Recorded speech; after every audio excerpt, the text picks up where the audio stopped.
The state's war on the public continues apace. Oxfordshire County Council have approved plans to lock residents into one of 6 zones to save the planet from global warming, or that's how they frame it. The latest stage in the 15-minute city agenda is to place electronic gates on key roads in and out of the city, confining residents to their own neighbourhoods.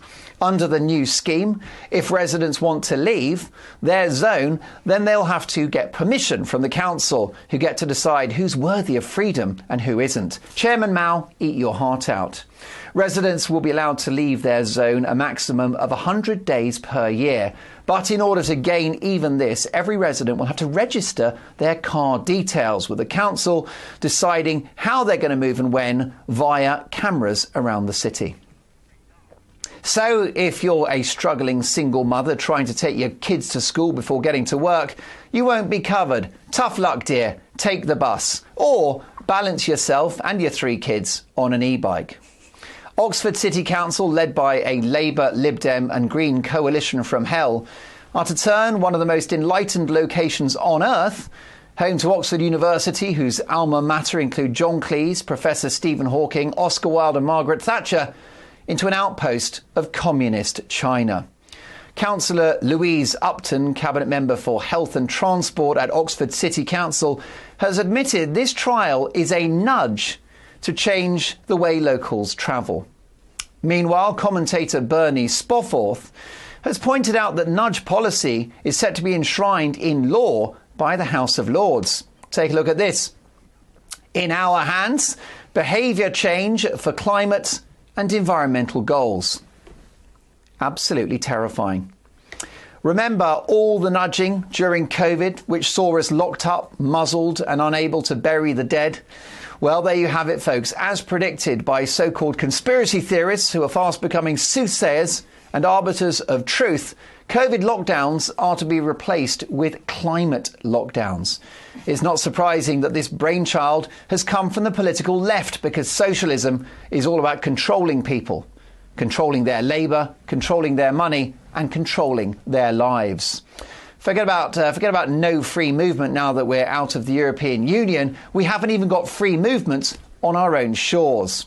It doesn't help, and it's a cruel irony, that the allegedly freedom-loving Conservative Party set this hell train in motion under Boris Johnson, who dares to call himself a libertarian, an egregious breach of the Trades Descriptions Act. By showing totalitarian zealots a bit of leg by setting the precedent of COVID lockdowns, we've given bureaucrats an inch and now they're taking a mile. When Boris Johnson asked us to stay home to save the NHS and promised it was 3 weeks to flatten the curve, that was the moment the genie escaped the lamp. Well, it ain't going back in. Perhaps now people will wake up when they get a fine for driving their car down the wrong street, one which is not in their approved movement zone. Mark my words, this is only going to get worse. The state has become our master, and dare I say it, our abuser. After all, what's the first thing an abuser does? Controls your movements, tracking your every move. Physical freedom is the ultimate hill to die on. If we're not free, life is not worth living. And these days, it's increasingly not worth living in high-tax Britain at all. Probably rather be in Beijing or Pyongyang. At least there, you get the full communist experience. The state has overplayed its hand in the last 2.5 years, creating a miserable, divided and poorer society. We need less government, not more. And that's going to be the next political battleground. In fact, I might buy a sauna, switch to a full carnivore diet and buy a few outdoor heaters just to send the message that I won't be controlled. People aren't stupid.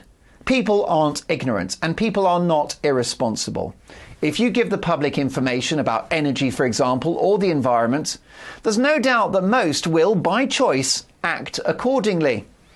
When the horrors of battery-farmed hens emerged in the 80s and 90s, millions of Brits opted for free range by choice, and the price came down. No one minds recycling, and we all save money by owning energy-efficient appliances, whether it's a dishwasher or a car. But as we saw with autocratic lockdowns and vaccine tyranny, If you make people do things, if it's stick, not carrot, the policy backfires. All it does is radicalise the most compliant of citizens. Well, here's hoping it does. The state needs to back off and get the hell out of our lives.